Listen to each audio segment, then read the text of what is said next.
Once I did that, I never had to spend money buying expensive taps in construction stores again. First, take a piece of pipe.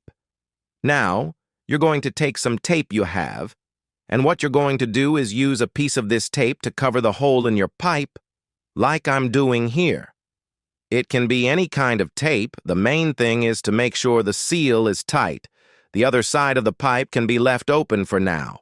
Now go to that sand that's been sitting in front of your house for days, and with a cut-up PET bottle or some other container, start filling the pipe with sand, tamping it down until it's completely full.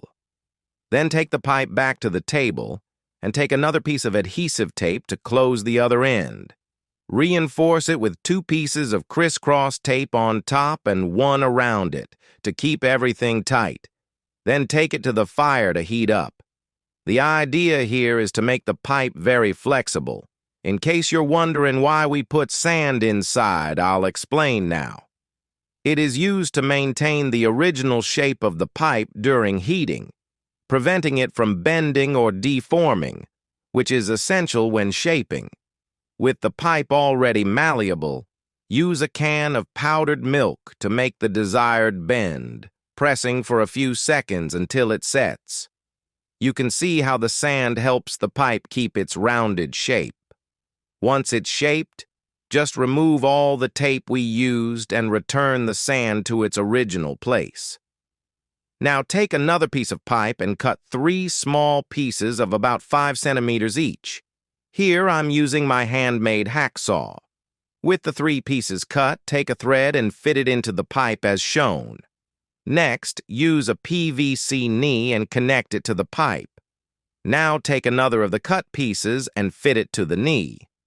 Next, you'll need this little piece here, which I've honestly forgotten the name of. If you know it, let me know so I can refresh my memory. With this piece fitted to the pipe, it's time to take the last piece that's left and connect it.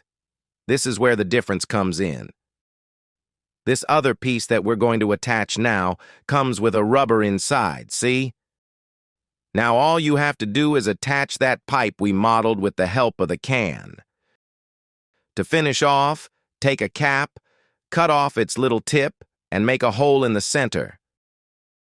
Add a few more holes around the main one. After that, fit it to the pipe and you're done. Time to test. Just screw on the tap and cat-tap leaf. Look how great our handmade PVC tap turned out. And what's more, it's much cheaper than a lot of those flimsy taps they sell out there. Also check out the spinning motion it makes. What do you think of my invention? Give me a rating from 0 to 10 in the comments.